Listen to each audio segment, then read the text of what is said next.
Queridos hermanos, vamos ahora a meditar qué significa estas últimas palabras del Padre Nuestro, que son la segunda parte de su última petición. Líbranos del malo, no nos dejes entrar en la tentación y líbranos del malo. En la liturgia decimos líbranos del mal, pero como ese mal es de naturaleza personal, en realidad lo que dice el Evangelio es líbranos del malo. Y decíamos en espacios anteriores que esta petición es una sola con la anterior, que viene a decir lo mismo que la anterior, porque entrar en tentación es caer en la esclavitud del malo, y ser librados de la tentación es ser librados del malo. Entre las múltiples enseñanzas que se desprenden de la meditación de las tentaciones de Jesús, en las cuales hemos estado meditando en espacios anteriores, esta enseñanza es una enseñanza muy principal. ¿Y consiste en qué? En que el principal agente de la tentación es el malo. Notémoslo bien. Jesús no se está refiriendo aquí a las pruebas que vienen de Dios, sino a la tentación, a la que tiene como objetivo apartarnos de la condición filial, que dejemos de ser hijos. Esa viene del malo. Comprendemos así que esta petición está íntimamente ligada a la anterior. No nos dejes entrar en la tentación, líbranos del malo. Porque el malo es el que nos tienta. Líbranos del malo está implicado en el no nos dejes entrar en tentación. Su consecuencia lógica. Esta y la anterior, por lo tanto, insisto, son como dos partes o dos aspectos de una misma petición, que se dice, como hemos explicado en otro espacio, con este paralelismo tan propio del lenguaje bíblico, en que se dice lo mismo de dos maneras distintas y paralelas. Decíamos que en el pensamiento bíblico abundan estos paralelismos en que se repite lo mismo en forma distinta. Por ejemplo, en Génesis 37 leemos una cisterna vacía que no tenía agua. Parece una repetición superflua, pero es muy del gusto de la Biblia. Es como quedarse contemplando que estaba vacía, que no tenía agua. O también cuando se dice de una mujer en el libro de los Reyes, ella misma dice en el libro de los Reyes, soy viuda, murió mi marido. Así también María emplea estos paralelismos abundantemente en su canto llamado el Magnificat. Dice María, dispersó a los soberbios, derribó a los poderosos. Jesús también usó estas expresiones paralelas, dobles, cuando dijo, por ejemplo, el que a vosotros escucha, a mí me escucha, y el que a vosotros os rechaza, a mí me rechaza.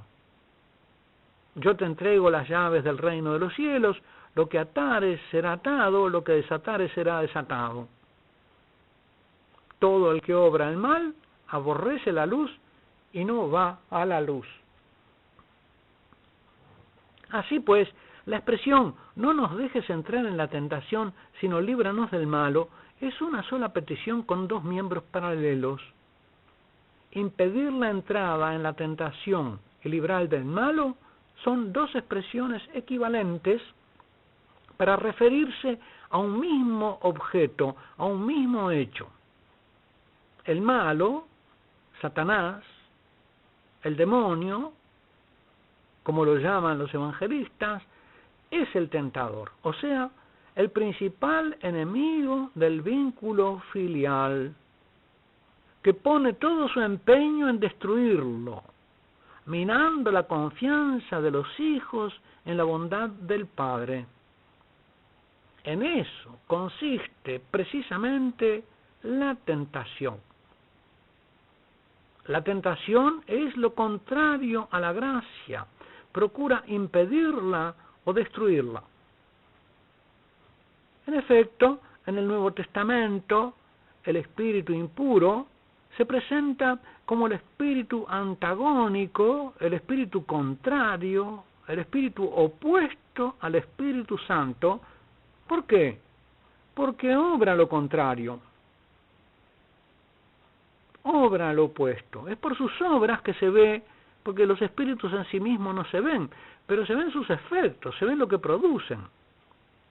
Si el Espíritu Santo nos hace hijos, si el Espíritu Santo es el que nos permite exclamar Abba, Padre, el espíritu impuro, por el contrario, hace gritar: ¿qué tenemos que ver contigo? Viniste a arruinarnos, te conocemos, pero no te amamos.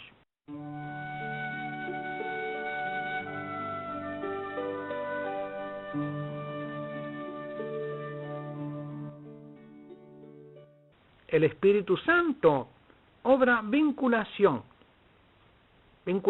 del Hijo con el Padre, pertenencia, soy hijo del Padre Celestial, y fidelidad, obediente a la voluntad del Padre. El espíritu impuro, en cambio, impide la comunión, la destruye donde ella existe. Y por eso a tantos les veda, les prohíbe, les impide el acceso a la condición filial, y a tantos los aparta de su condición filial. Porque la obra propia del malo es impedir la filialización de nuestro corazón. O, si este corazón es un corazón filial, provocar la desfilialización de nuestro interior y de nuestra vida. El malo hace dudar del amor del Padre, unas veces persuadiéndolos de que son demasiado malos. Mira si el Padre te va a querer con lo que vos sos. Otras veces sembrando en ellos dudas acerca de la bondad del Padre. El Padre no puede amarme siendo como soy. Si el Padre me amara, no permitiría esto, no me abandonaría así, me ayudaría en mis deseos de ser bueno. Son todas tentaciones que atacan el vínculo filial paterno.